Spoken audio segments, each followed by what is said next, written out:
Thanks to the hard work of all of you, our businesses are thriving and our city is bustling with activity once again. My thanks to the Chamber for inviting me here today to share my thoughts with you, and I'm looking forward to continuing our strong partnership and answering any questions that you may have. Good morning, Mayor Francois, and thank you for that informative and inspiring presentation. I like the sound of that, Mayor Francois. I'm kind of partial to Mayor Matt, but for obvious reasons. But tell me about it. How does it feel to be the mayor of this jewel of the city of Walnut Creek? Well, good morning, Matt, and good morning to the Chamber. Thank you for hosting me this morning. It's a privilege and an honor to be an elected representative and a council member for the city of Walnut Creek, and it's an added bonus to have earned the trust of your colleagues and to be able to lead them as mayor. Mayor is a big term, but in reality, it's a lot of grunt work, and that consists of running our council meetings, working closely with our city manager on setting the council agenda, and then being available for media inquiries. I was interviewed by Channel 5 News this weekend on our outdoor dining program, which I think we'll get to later on in your questions. Well, that's wonderful. I like the idea when you talk about you have the honor for your colleagues having elevated you to that position. And I think what people remark about the Walnut Creek City Council is the civility among all the members. That's something important. Can you kind of let us know how that happened and why that is the case? Yeah, well, I appreciate you noticing that, and it requires a concerted effort, I think, not only in our day-to-day business lives and our personal lives, but certainly on a public stage when you're serving on a city council or any elected body, and you have a group of people on the city council. There are 5 of us. We're all firmly committed to the enrichment and betterment of this community. And I think that we're very careful in terms of referring to each other by title, Mayor Pro Tem Silva, Councilmember Darling, Councilmember Wilk, and Councilmember Haskew. And I think that sets the tone. I'm an attorney, and I find it kind of the courtroom decorum is something that I'm interested in trying to bring to council chambers among my colleagues and then among our visitors, members of the public who come and visit. Mm-hmm. That's interesting. When you talk about the city council, and I'm going to get into a number of questions that people have submitted, but let's talk a little about city council. How does it actually work in terms of elections? Is there an election every year, every 2 years? How does that work? There are 5 of us on the council, and there's an election every 2 years. So this year, 2 seats will be up for election. In 2 years, the other 3 seats will be up for election. So there's some uniformity and consistency as a result of that not all 5 seats are up every 2 years.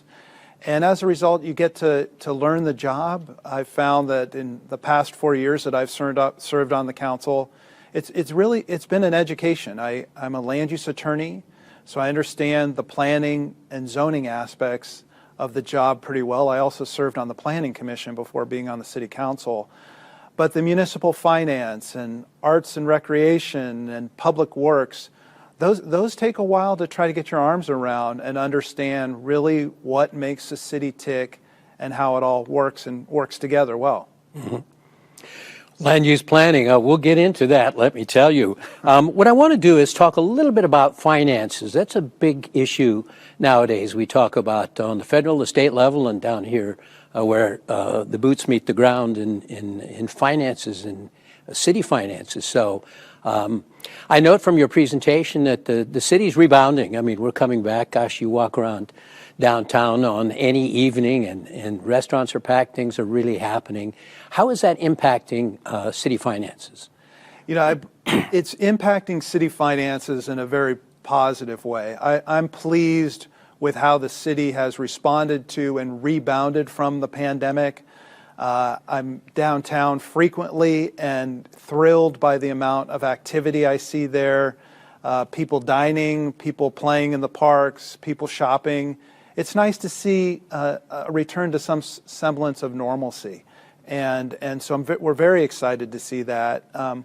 We were fortunate, during when COVID first hit, there were a few scary months there where we had to take a hard look at kind of our budget, our operations, and our finances.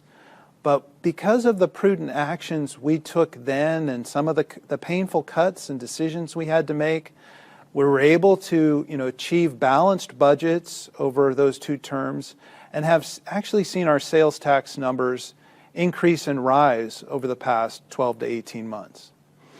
Speaking of sales tax measures, there's a rumor out there that the city is surveying and thinking about additional revenue resources and sources, and one of them is a potential sales tax issue.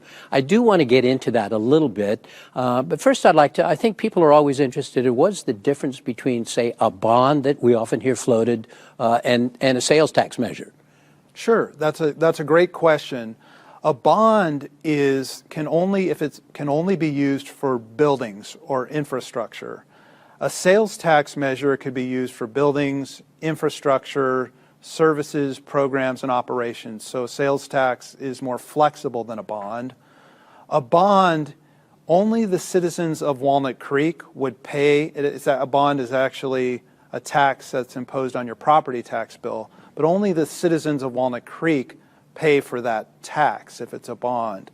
For a sales tax measure, it's anyone who buys an item that's subject to sales tax in Walnut Creek pays that, and it turns out that about 50% of our sales tax dollars come from folks outside of Walnut Creek. That is interesting. So the idea of potentially a sales tax measure would be on every car that's sold in Walnut Creek to anyone from anywhere else, or people come into our city and shop, and I can see how that potentially works. One of the issues that people often say, however, nowadays is, gosh, the feds passed this big infrastructure bill. The state is awash in extra money, and how come the city can't get some of that? And that's a good question, too. And so the federal funding that you're referring to, the ARPA funding, the relief funding, the city did receive funds through that program. The majority of those funds have been dedicated and allocated. I think the important thing is those are one-time funds. So they're not going to be replenished in 2 to 3 years as far as we know. That was a one-time deal. The city was able to be the beneficiary of those funds and did allocate some of those funds for the hiring of 5 additional police officers for a downtown beat. But those funds are only good for 2 years and then sunset. So that, and for a variety of other reasons, the city is starting the process of having a conversation with the community about what our priorities, their priorities are, and needs going forward, and how we can best accomplish and meet those. Mm-hmm.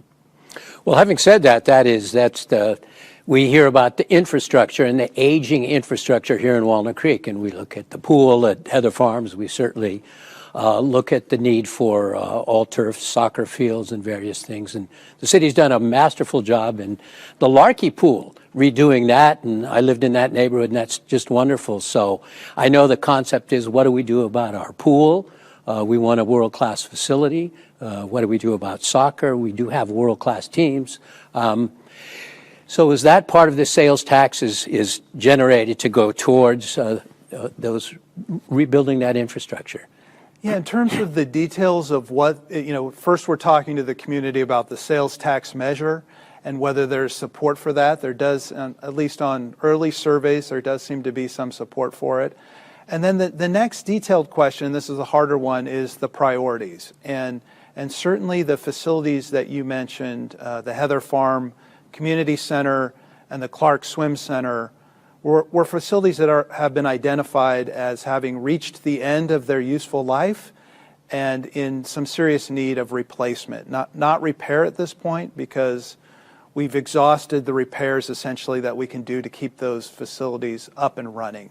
And those have been important and a part of our community for over 50 years now, and really part of our identity. My children swam in city swim meets, and it's wonderful to see an entire community of Walnut Creek come together over a weekend at Clark Swim Center. And I think we'd all love to see that happen for future generations to come. Mm-hmm. Well, I completely agree. As my two younger children swam many city meets there, and certainly played soccer on the fields across the way. Always, though, we talk about sales tax goes into general revenue sources, and if people said, okay, I'm excited about that, I'm certainly going to vote for that because I want that pool to be built in a world-class way, and I want those turf fields. And then something comes up, so that money could be spent for any purpose by the city. Is that correct? Well, I think that, if the measure were to pass, it would essentially be an agreement, a contract that the council would be making with the voters. And we would be committing that whatever is explained in the ballot measure as to what those funds would be used for, that is 100% what those funds would be used for. And that it's likely that there would be an oversight committee made up of citizens and residents, and I fully support that, to ensure that we keep that pledge and that promise to the voters.